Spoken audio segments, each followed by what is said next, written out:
Hello everyone, welcome back. My name is Brian. In today's video, we're going to be talking about 6 different designs for crosses that we've made. And each of these crosses is going to be made from scrap material that is left over from other projects.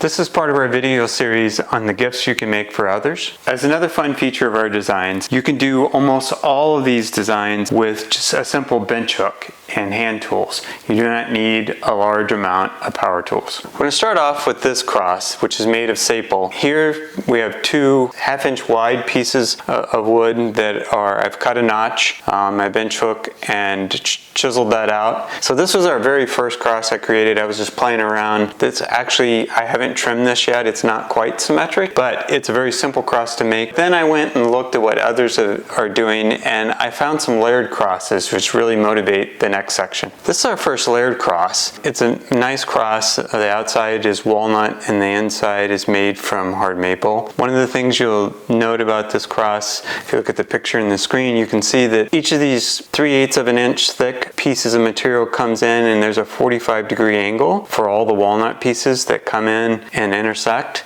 And so these are all miter joints. Each of these pieces glue to the cross, the main cross that's in the middle. And here I've just cut out a notch again. Did a little better job of cutting out the notch, and it's symmetric. Here I'll show you how we made that in the video that follows. Start by using a story stick or a stick that I've already laid out the dimensions on. I then take out the bench hook and cut the parts to length, and then I lay out the notch. My first step in making the notch is to lay out a square line, and then I use the thickness of the workpiece to determine the width of the notch. I use a crosscut saw to cut down to the depth I want the notch to be. I almost used a coping saw to cut out the notch, but then decided that a chisel would be better. I then follow the same process that I used on the vertical piece for the horizontal piece. I install a wedge to fix the gap that I saw, and then I use a chisel to make the wedge flush with the cross. I now start making the parts on the outside of the cross.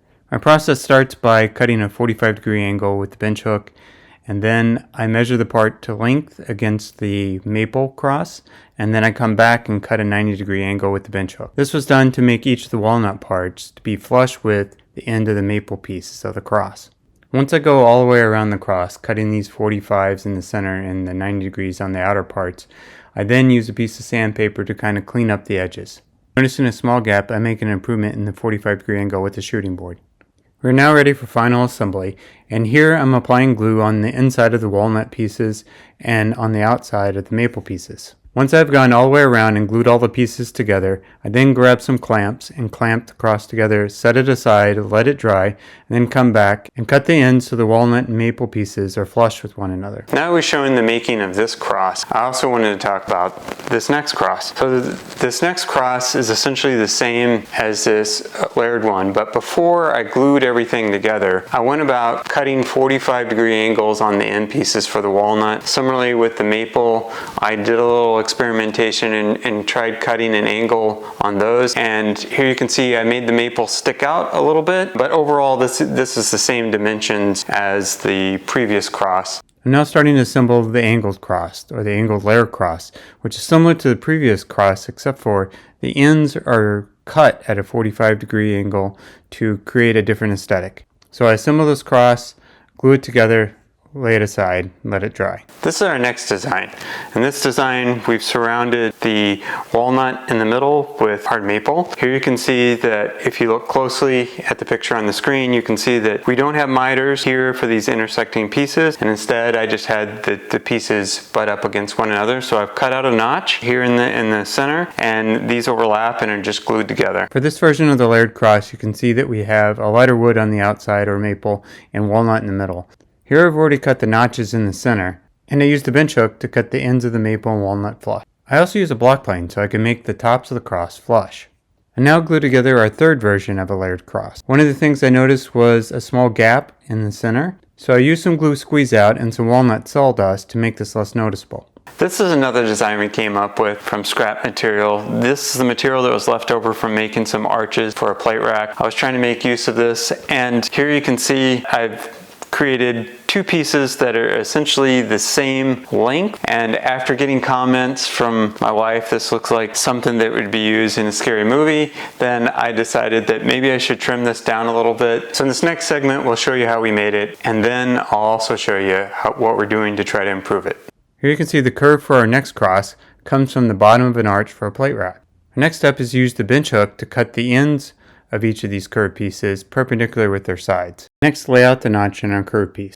And then use a crosscut saw to make a series of saw curves that will later become the notch. Then use a chisel to remove the material inside the notch area. In addition, I grab a router plane and try to make the bottom of the notch as flat as possible. I'm now laying out the notch on our second curved piece. Here I'm marking the depth. Once again, I make a series of saw curves that I'm later going to remove with a chisel. This leaves behind a notch that we can use to mate with the other curved piece. We now have a simple assembly process where we just apply glue to the notch.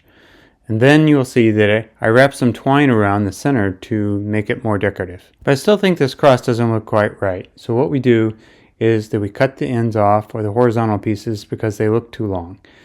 In addition to cutting them off to length, I also thin them using a dovetail saw to cut a slight angle before I grab the sander and smooth over the curve. You can now see the revised version of our curved cross. And I now think it looks much better.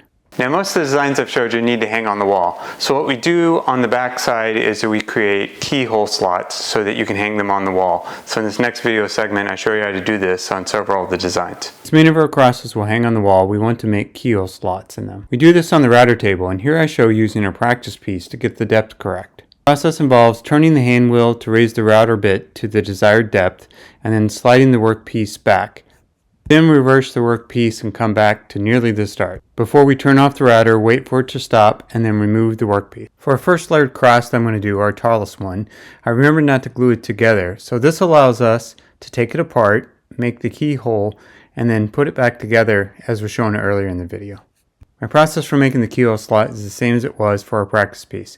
We raise the router bit, move the workpiece back to make the slot, move the workpiece almost to its original location, and then what we do is turn the router bit off, wait for it to stop, and then remove the workpiece. We follow the same process for the curved cross, where we take the parts apart and then we use the router table to make the keyhole slot.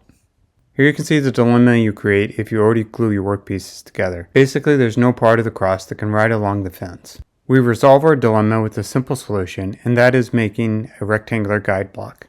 This allows our workpieces to ride along the guide fence, and we get nice keyhole slots. One small requirement of our guide block is that we have to move our router fence over so that the center of our cross aligns with the keyhole router bit. We first do the layered cross that has walnut on the outside, and then we do the angled cross. While I did say most of the work was going to be done with the bench hook, I did not say all. In this final cross, this small but mighty one, we use the CNC machine. And in this cross, it's only about 2 inches tall, and the goal in this cross was to make it so it's a refrigerator magnet. So here you see in the picture on the screen that we have the cross that's cut out, and on the back side, we drilled a little hole and we put super glue in there to hold a magnet. Thank you for watching today's video. Please don't forget to like and subscribe. It is our hope that our designs that we're showing you will make for nice gifts if you choose to make one of these, or I hope you will get some inspiration from these and get out in your shop and make some on your own. And I hope to see you in a future video real soon.